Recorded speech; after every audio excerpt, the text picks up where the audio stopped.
All right, so we're down to the business end. Goodness gracious, Austin, that was perfect timing. We're right here at 45, so we're here to do our picks for week number 10, right? We're week number 10? Yeah, week number 10 right. in college football. Goodness gracious, it is November. Oh, yes, it is the business end. Oh, my, I'm just seeing this one. I clicked over to ESPN. Did Oregon buy a big old banner for Bo Nix on the ESPN graphic? A big old Bo Nix graphic on ESPN right now. Bodacious, goodness gracious. If Alabama ends up playing Oregon in a playoff or bowl game, that will be a huge storyline. So let's do some picks. Alabama, LSU, will save it for the end. We're going to talk about SEC games. Sorry, Tennessee, you're not up this week as you're playing UConn. We're all probably going to take the Vols, so not even worth talking about Tennessee and UConn. 35-point favorite for those gambling. Don't gamble on that line. That's too many points. They'll probably cover it, but still, you'll be sweating it out watching a blowout, and you will not like that if you're gambling on that game. Let's start SEC games, and then we'll do the 3 out-of-conference games, and we'll finish with Alabama LSU. So we start at 11 a.m. We'll go just like we usually do. We'll go Austin, Wyatt, Katie, and then myself, and then Katie, Wyatt, Austin, and myself. So we'll do it just kind of like a snake style. Texas A&M is at Ole Miss. Hotty toddy, 3-point favorite for the Lane Train. Does he keep the great season going? Austin Hannon, give us the winner and why. I think Ole Miss at home. Texas A&M's had such a weird season. I really do think they're a good football team, and I obviously picked them to win in Knoxville a couple weeks ago, and they nearly did. I'm not clearing any Jimbo Fisher slander, but I do think they have a good team this year, and they've had a tough schedule. And you know, A&M fans don't really care about those excuses because of the recruiting classes and the money they're putting into this. But I think it's going to be another tough game for them. Ole Miss still knows what they have at stake, and I think that's different. I think Ole Miss knows that where they still have to beat Georgia to kind of for it to matter, but they're still in a position to be in a position, as people say, with loss, and they're at home. I think Jackson Dart kind of keeps it rolling, and Ole Miss, gets the win there. I'm on the same kind of train as Austin here. Ole Miss knows what's at stake here. Ole Miss knows that, Alabama slips up, all of a sudden you've got a game against Georgia that could decide the SEC West. And so I think Ole Miss is just going to keep rolling at home. Like Austin said, Texas A&M is a good football team. It's just they've had a weird year, critical injury at a bad time. It's just really kind of derailed everything for them. Yeah, I'm going to go with Ole Miss too and make it 3 for 3 so far. I think if it was in College Station, I may pick A&M, but because it's in Oxford, because it's at 11 a.m., because Ole Miss still has so much to play for at this time of year where they don't necessarily, I'm going to go with the Rebels. I think you all laid out exactly why I'm taking Ole Miss as well. So, again, we're skipping UConn and Tennessee. Oh, my gosh. Another 11 a.m. game. Arkansas is at Florida. Oh, what a terrible game. Do not watch this game either. Terrible football. But Florida's back in the swamp, so they might look competent. Florida, 3.5-point favorite coming off the Georgia butt whooping. Katie Wyndham, do you like the Gators, or will Arkansas get their first SEC win of the year? I'm honestly kind of surprised the line is that small for Florida at home against stink. The line's only 3.5. Arkansas only scored 3 points at home against Mississippi State last time out. So, but then again, this Arkansas team's been a little bit of like a mystery because they did look, horrific last time out against Mississippi State. But then you play it close with Alabama, you play it close with Ole Miss, you play it close with LSU. But because it's in the swamp, I'm going to go Florida. Unfortunately, I'm also going to pick Florida here. Just Arkansas has not been a cohesive team whatsoever. I think firing Dan Enos over the bye week probably was a step in the right direction. But Dan? At this point in the season, I think it's just too little too late. And, I think Dan Enos has ruined KJ Jefferson's development. I thought he was a phenomenal quarterback with a bright future. Now, let's hope he ends up in the right NFL situation to maybe make some steps in his development. But Florida at the Swamp, that's a tough place to play, and I think that's going to give him the edge. Yeah, I think Katie nailed it. If you are a person that likes to gamble, I'd say there's a high amount of confidence in Florida -4 at home. They just went to Jacksonville and got smacked around by their rival, so now they're angry and they're coming home. You don't want to go against an angry Gator. They haven't lost a home game all year, and they're kind of ahead of schedule right now. At 5-3, they've kind of had a sneaky good year. Obviously, people are not so happy about them after last week's game, but I think they go home and I think they beat Arkansas, who's absolutely reeling at this point and winless in conference play. Florida will win this one double digits.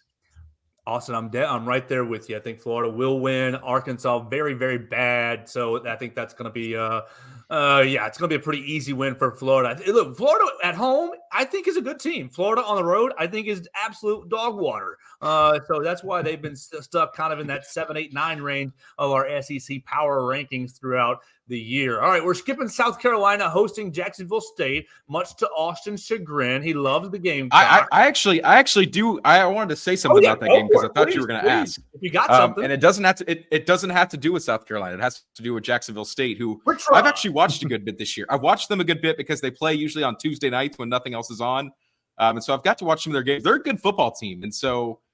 If, at any point in this game, if it's close, I wouldn't be surprised. I think the line's at 15 or 16, if I had to guess. I think I saw it the other day. I think Jacksonville State keeps this a one-score game the whole way. Just the way South Carolina's playing.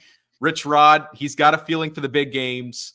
It's going to be a little bit tough for Jacksonville State to go into an environment like that because they're not used to that, obviously. But remember, they don't get to play a bowl game. They don't get to play in a Conference USA championship. So this is really Jacksonville State's opportunity to kind of make a name for themselves this season with all the work they've been doing. I think they have a good chance to keep this a one-score game. I'm not going to go as far to say as they're going to win it, but I wouldn't be surprised at all to keep this in single digits in South Carolina. Did you see your boy Shane Beamer this week talking about Halloween? Oh, his kid? Yeah, I heard about it. Oh, the kid said I couldn't go to the Halloween party because I'm 2-6. Well, buddy, you might be 2-7 after this week. I will laugh my tail off. That man has coordinator, lifetime position coach written all over his face. And I mean, I know he comes from football royalty, but I got no respect for his emotional control. If he loses to Jacksonville State, he might punch a locker and break his hand. He'll end up with a broken foot and a broken hand. I will be so that will make me laugh so hard. Oh my gosh. I know you're a big South Carolina fan. You're a big Beamer fan, so I hope that I just think I like the guy as a person. I think he seems like a nice guy. He seems like a guy. They haven't gone well this year. I think I'm not out on him yet. I think a lot of people jumping that bandwagon just because it's been a poor season. I think their football team's just not as good this year. Their defense has a lot of issues. Their offensive line is no good, and they've got a stockpile of injuries as well. So a lot of things not going well there. But I think that he's still got potential there in Columbia. Well, that's a hard job. So it's not really. I think people, just because you don't win the SEC East at South Carolina doesn't mean you're doing a bad job. It's a very tough place to recruit to, especially with Clemson right there in the backyard and the other SEC powers that you're competing against. Let's go with 2:30 2:30 on CBS. The appetizer per se. The appetizer is number 12 Missouri at number 2 Georgia. The Missouri, the cute little Tigers that could, they are just rocking and rolling. Yeah, they lost to LSU, but Eli Drinkwitz and them boys, they keep scoring and they have a chance to make some noise in the SEC East with a big old win. Austin Hannon, do you have the cojones to take the Missouri Tigers, who are a 15.5-point underdog, on the road in between the hedges? No, they're not going to win in Athens. The dream season's going to come to an end finally for Missouri. I think it's been a great year, but week by week, just watching what Georgia's doing, I'm really starting to get more impressed by Carson Beck week in, week out. I think he's really become a really good quarterback there. We kind of got to see Georgia these last few games, they're kind of starting to hit their stride. And we saw them do it last week without Brock Bowers when people had all those questions about, is Florida going to beat Georgia and Jacksonville? And obviously I didn't get to make a pick on the show last week, but I had no doubt in my mind that Georgia was going to run away with that big time victory. And it just seems like, and now let's just throw this in there. If you didn't notice, Georgia's now not number 1 in the polls anymore. So that gives Kirby Smart a little something to talk about before the game. As they were pushed down to number 2 after winning 25 straight games and 2 national championships. I think they're going to be ready to go. It's got big game feel in Athens, and they'll take care of business. I think Missouri can keep it close, though. Why? How many times is Kirby going to say, they don't believe in you? 2-time champions, they still don't believe in you. Everybody doubts us, number 2. They're going to beat the brakes off Missouri. What do you think? I got a feeling Kirby Smart's had that number 2 ranking up on every TV, every sign, everywhere in that locker room. I was watching the ranking show on Tuesday night, and as soon as Georgia popped up on number 2, Greg McElroy's sitting there. Oh, Kirby Smart's doing backflips. He's like, Kirby Smart is so excited that they were ranked number 2 on Tuesday night. I think, like Austin said, the dream season for Missouri, it's been a great year for them. I think it comes to an end in Athens. Athens is just, it's got a big game feeling. Georgia can potentially, I think, win the East, or if not all but close it out against Missouri here. Georgia's just going to, it seems like they lost the best player in college football and got a little bit better as a team as a whole. So I just think Georgia's going to run the field with them. Yeah, I got Georgia too. We did see an interesting game between Missouri and Georgia last year in Columbia with a not as good Missouri team as they have this year. But yeah, I don't, and I think the line shows it that even Vegas, even though Missouri is 12th in the committee's rankings, that they don't have a ton of respect for them, which honestly, looking at these lines this week, there's kind of some wild lines. But yeah, I think Georgia, I won't be surprised at all if they cover. I'm with you, Katie. I think Georgia is going to be out for blood. Kirby's going to play the motivation disrespect card. And I do like Missouri, and I like Eli Drinkwitz. And just as Austin said, they are having a good year. If you go into Athens and lose, that doesn't make your year bad. Missouri still, I think, has proven themselves to be, on the uptick just a little bit. Drinkwitz, you got to put it together for more than just a season, but I am taking the dogs right here. All right, I'm so happy to be in Bryant-Denny Stadium this weekend because I will avoid at 3:00 on SEC Network the Auburn Tigers going to Vanderbilt. Oh my God, what a terrible matchup it's going to be. Auburn 12.5-point favorites against Vanderbilt. Kenny Seals, AJ Swan going to be able to outduel one of Hugh Freeze's quarterbacks, or will Auburn get their second SEC win in a row? Katie Wyndham. I think Auburn's going to get their second SEC win. They're working their way up to bowl eligibility. They had an offensive explosion for them last week against Mississippi State. I think it was like the first time they'd had over 100 passing yards against a Power 5 opponent in like months, or like since last season, something crazy like that. Peyton Thorne against Ole Miss had exactly 100 passing yards. So they, for them, they started to figure things out a little bit last week. Unfortunately for them, even though it's a road trip, it's at Vanderbilt. There will probably be more Auburn fans there than Vanderbilt fans. Vanderbilt's having another rough year, and so I think Auburn's going to win. The Hugh Freeze hype's going to keep getting bigger and bigger, maybe setting up for a more intense Iron Bowl matchup in a couple weeks. It's gonna be tough. Auburn's winning this game. Auburn's 100% going to win that game. But I have seen Hugh Freeze had talked about, going more up tempo and kind of starting to run maybe more his style of offense with Peyton Thorne. And that's what they did last week. And like Katie said, they had a offensive explosion, if that's what you want to end up calling this. But their standards from how they've looked this year, that was not explosion for them. Yeah, for Auburn, it was an offensive explosion, but it's Vanderbilt, like rough year for Vandy always in football, and Auburn's going to get their second SEC win in a row. Yeah, I mean, that win last week for them, I think it means a lot. To win an SEC game like that at home, they're starting to feel good about themselves. Like Katie said, the offense kind of started clicking a little bit against not really a terrible Mississippi State defense, not a good one, but not a terrible one.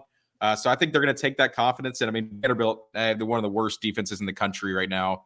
Auburn will be able to do whatever they kind of want, I think, in the running game. And Vandy's also playing musical chairs at quarterback right now. So that doesn't help out their case either. I think Auburn will probably win this one pretty big. I like Clark Lee, but man, that Vanderbilt job, I mean, we just talked about the South Carolina job, but the Vanderbilt job is 10 times harder. Oh, gosh. So, yeah, we're going into Auburn. I don't know about that 12.5-point line, but maybe that's my bias creeping in. I will give Auburn the victory there. So, another kind of a awful game. Kentucky is going to Mississippi State at 6:30 on SEC Network. God, SEC Network, you got the shaft this week. SEC Network got UConn, Tennessee, got Auburn, Vanderbilt, and got Kentucky, Mississippi State. What a lineup for our friends at SEC Network. Kentucky at Mississippi State. The Big Blue Nation, 4.5-point favorite. They're coming off a loss at Tennessee at home against Tennessee. Mississippi State obviously has lost to Auburn last week. I literally despise Zach Arnett. I think he is an awful coach. So, Austin Hannon, what happens here? Yeah, this is an interesting one. We've talked about this matchup a lot because me and Katie have too, because of Steve Robertson on your show, kind of comparing these two programs. And I've kind of said I understand the sympathy, but I also think that Kentucky has been a program, and they've got the results, even though they're in the SEC East. And this is kind of an opportunity for them to kind of put that debate to bed. Will Rogers not playing is a huge key. I mean, Mississippi State's offense has just looked worse than it already was bad without him. And Mike Wright's not. I mean, there's a reason he played at Vanderbilt. He's not that good. Mississippi State can't score any points. And Kentucky's kind of gotten beat up a little bit. They lost 3 games in a row. This is a big spot for them though, because you don't want to head to Alabama next week and lose in Starkville, and the next thing you know, you're 5-4. I don't think they will. I think they'll use this as an opportunity to build up some confidence going into Alabama, Kentucky. I'm with Austin. Ray Davis for Kentucky is having a great season, and just like Austin said, that Mississippi State defense is not great. It's not terrible, but I think Kentucky's just going to lean into the run game and get a good win in Starkville, heading with a big matchup coming next week. I don't think I realized Kentucky had lost 3 in a row, so that makes me think they're really going to want to turn it around. But Mississippi State hasn't won an SEC game at home, and this is probably going to be their only chance to do so because they have Ole Miss at home. So this is honestly probably the toughest one for me to pick because it's kind of like a mid-off. I mean, Kentucky's better than Mississippi State, but I guess I'll go with State at home. Oh, man. Yeah. The first time someone goes on an island during this time, we love it. I got to switch it up, too. Since they both pick Kentucky, I was like, I'll switch it up. Well, I'm not picking Zach Arnett. They're gonna lose at home. I was so dadgum angry at you, Sam Pittman. How did you guys lose to those bozos at home? 7-3. Oh, gosh. I'm going with Kentucky for everything that Wyatt Fulton said. Ray Davis, they're going to run and smash them in the face over and over and over again. And Kentucky's going to come away with a very ugly victory. All right, we're going 3 games out of conference, and then we will wrap up with Alabama, and we'll go a little bit quicker on these. So we're going Kansas State at Texas. Number 3, Kansas State. Number 7, Texas. Texas, 3.5-point favorite, right in front of Alabama in the college football playoff poll. Katie Wyndham, I think you're up first right here. Texas. I'm gonna pick Kansas State here. No Quinn Ewers for Texas, and if you watch the box score last week, they blew out BYU. But in reality, if you look at the level of play and things like that, that game is actually a lot closer than a lot of people think it was. I think Kansas State they smell blood in the water, like I said, with no Quinn Ewers in that game, and I think they're going to give everything. I think they're going to give their all. Yeah, I want to be bold with Wyatt. I was going to say Kansas State. No Quinn Ewers. It's in Austin, though. I think this is going to be a game that probably Texas wins on a game-winning field goal, but don't be surprised at all if Kansas State does win this game. I think Wyatt made a pretty good pick there. They're just really good defensively. They're a smart physical team that doesn't really make mistakes, and they're playing well right now. They kind of stumbled a little bit in the middle of the season against Missouri in a couple of games, but they're kind of starting to hit their stride again like they did last year when they ended up winning the Big 12. And they're going to be very confident going into Austin without, Quinn Ewers playing. I'll give the slight edge to Texas, but I think Kansas State definitely has a chance at it. I'll back you up. Go ahead. I was going to say, if Kansas State wins, that's bad news for the Big 12's playoff hopes, I would say. Because Oklahoma has the loss to Kansas, and Texas will have 2 losses at that point. So it's not going to be great for the Big 12. I'll back you up, Wyatt, just for the fact of fun. I feel like it's going to be a very close game, and so just to make it 2-2, we'll go with Kansas State together. Oklahoma is playing Bedlam this weekend. Oh, I just lost my list right there. Oklahoma is playing Bedlam this weekend at 2:30. Number 9, Oklahoma against number 22, Oklahoma State. The last Bedlam in Big 12 history. Oklahoma, a 6-point road favorite. Austin Hannon, do they bounce back from the Kansas loss? Ooh, this is weird because they're a 6-point favorite on the road against an Oklahoma State team that's absolutely surging right now. They were terrible at the beginning of the year, and then they beat Kansas State me and Blake watched it together in College Station. Beat Kansas State soundly. And ever since then, now they're ranked. They've reeled off a few wins in a row. It's the last Bedlam. I'll say Sooners. I'll give them the benefit of the doubt, but this is going to be an interesting game. And, like always, I'm sure there'll be a lot of points. So if you're into that kind of stuff, watch this one. It's going to be a big game, like we're saying, last Bedlam game in the series, at least for the foreseeable future. It's going to be, I think Oklahoma's the better team. They showed they were vulnerable to teams who like to run the ball last week, and Ollie Gordon's having a phenomenal season at running back. Oklahoma State. I think I'm going to go with the Cowboys too, just because of it being the last Bedlam, because it's in Stillwater. I think those fans are going to be really into it. Oklahoma's not looked good the last couple of weeks, which I'm sure there's some sense of them wanting to get back on the horse, but they really could have lost to UCF. UCF at home. Did lose last week at Kansas. And so I haven't watched Oklahoma State, I don't think once this year, but so I don't really know a lot about them, but I'm going to go with them at home. Just a sense of this is the last Bedlam for a while, and them kind of wanting to knock Oklahoma completely out of the playoffs. Let's leave Austin on an island. We'll take an Oklahoma State as well. All right. So I'm with you, Katie, that I haven't really watched Oklahoma State either, but you just hit all of my thought processes with home field advantage. And, you guys are leaving us for another conference, bleep you. It's going to be a lot of anger in the building right there. Boone Pickens Stadium. So let's leave Austin on an island, and we'll take 3 Cowboys against 1 Sooner. Last out of conference game right here, Washington at USC. Caleb Williams and them boys at 6:30 on ABC. Number 5 Washington against number 20 USC. The Huskies 3-point favorite. Michael Penix duels with Caleb Williams. I guess Katie Wyndham, you're up first right here. This is a tough one for me because really Washington has not looked great the last couple of weeks after they beat Oregon. USC hasn't looked great a lot of times this season. Their defense isn't great. So I think I'm going to go with Washington on the road still. Katie hit it on the head. Washington has not looked great the past couple of weeks. USC hasn't either, but the Coliseum's an incredibly tough place to play. At one point, I thought this was reigning Heisman winner versus future Heisman winner, not necessarily leaning that direction right now. I think this is the weekend Alabama gets a lot of help that they needed, and I'm picking the Trojans at home. All right, we're talking about Washington fooling around, and they have, but it's come against teams that maybe they're a little complacent against. Maybe it's a little bit sluggish because we're playing Arizona State, or we're playing Stanford, or whoever else they're playing that's in the bottom of the Pac-12. This kind of gives them another opportunity, like that Oregon game did, kind of put themselves on a national stage. And I have absolutely zero confidence in that USC program right now. They just seem to be completely at it since losing that first game.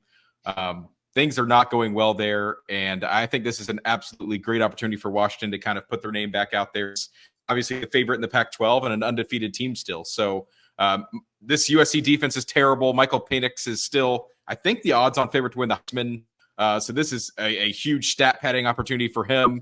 And I told you earlier that if you're gambling money, definitely put it on Florida -4, and then the rest of this one, Washington, I think it's 2 or 3. You're going to want to do that as well. I have a lot of confidence in Washington on Saturday night. Woo! All right. Well, Austin, your confidence shakes me just a little bit.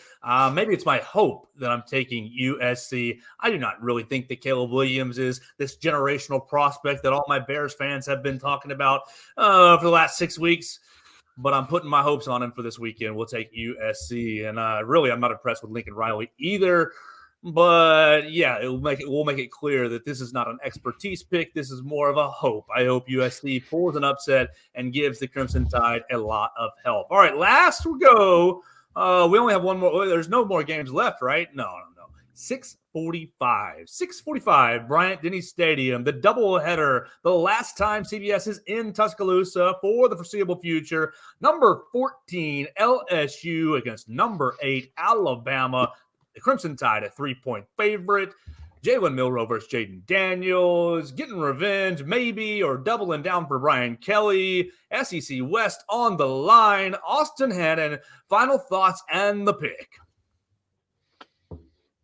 I teased it a little bit earlier. I'm going Alabama and the points. I think the home crowd plays an impact. I think the Alabama defense makes and we watched. Let's go back to week 1. All right. Ever since then, LSU hasn't played a lot of good defenses. Joe, you talked about the other day. A lot of bad defenses, a lot of points scored. They're dangerous, obviously, but when we saw them go against Florida State, they did some things, and albeit early in the season, they did some things that made LSU struggle a little bit. They turned the ball over a little bit.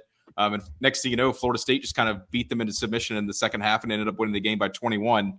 And that was at a neutral site. And I think Alabama right now is playing really good football on the defensive end.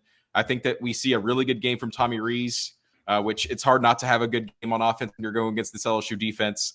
And whether or not, I don't even think this is going to be a game where Alabama has to outscore LSU and win 50-55 or whatever it may be. I think this is a game where Alabama is going to get a few stops. LSU is not, and Alabama is going to win and cover. I agree with Austin.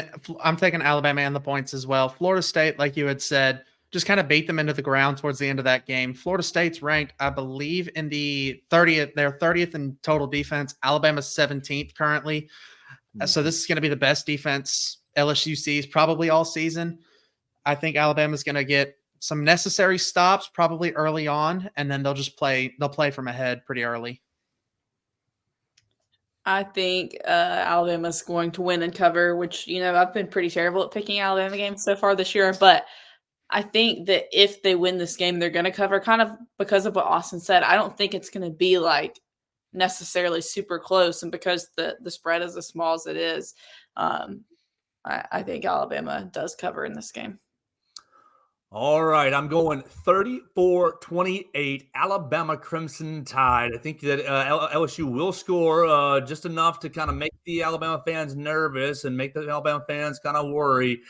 But Coach Saban said it on Thursday night for Hey Coach. He said, this team hasn't played a real 60-minute game, but what they have done is embrace hard and play hard and deal with hard very, very well. Last year's team, he complimented them for being very talented, but said they didn't deal with hard very well at the end of Tennessee and at the end of the LSU game. I think this team has gone through a lot of the fire. Are they great? Are they perfect? No. But they have a lot of belief in one another. They have a lot of belief in the coaches, it seems like. And I think that they're just going to find a way to win. I'm going with 34-28. I think Tommy Rees calls a very patient game, and it might frustrate the Alabama fans just a little bit, but you're going to see a lot of Jace McClellan. You're going to see a little bit of Roy Dell Williams. And is this the Justice Haynes week? Have we been saving Justice Haynes for the LSU matchup? Maybe. I'm not going to say that for sure, but I think that you might see him get a carry or two. I think we're going to see a lot of running backs get action this weekend.